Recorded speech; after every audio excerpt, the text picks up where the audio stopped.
আসসালামু আলাইকুম। যেসব আপুরা মেহেন্দির স্টিকার নিয়েছেন এবং স্টিকার নিয়ে লাগানোর চেষ্টা করেছেন, 50% আপুদের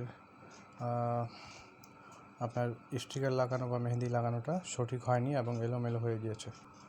তো আজকে এই বিষয় নিয়ে কথা বলবো এবং সলিউশন দিব যে কীভাবে মেহেন্দি স্টিকারটা ইউজ করলে আপনারা ভালো ফলাফল পাইতেন বা পাবেন ইনশাল্লাহ।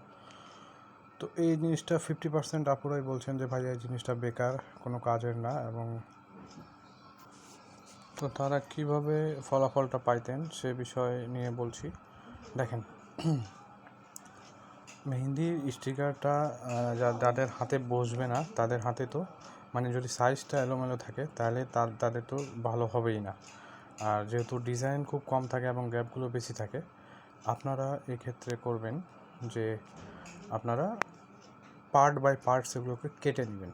কেচি দিয়ে প্রতিটা আঙ্গুলের পার্টগুলোকে কেটে নেবেন। তারপর হাতের যে তালুগুলো এবং হাতের উপর সাইডের যে ডিজাইনগুলো সেগুলো পার্ট বাই পার্ট কেটে নেবেন এবং অ্যাডজাস্ট করে নেবেন যাতে বেশি গ্যাপ না পড়ে যায়।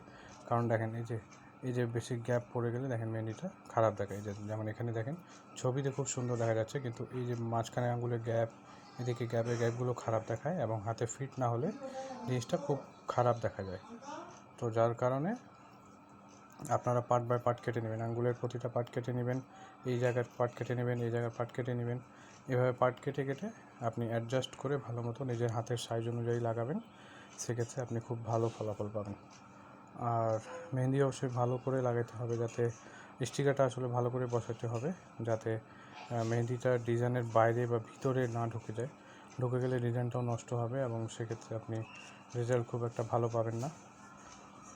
তো যারা লাগিয়েছে তারা আমাকে এগুলোই বলেছে যে এভাবে করে আমরা লেগেছি বলে ভালো হয়েছে। তো আপনারা অবশ্যই পার্ট বাই পার্ট প্রতিটা কেটে নেবেন।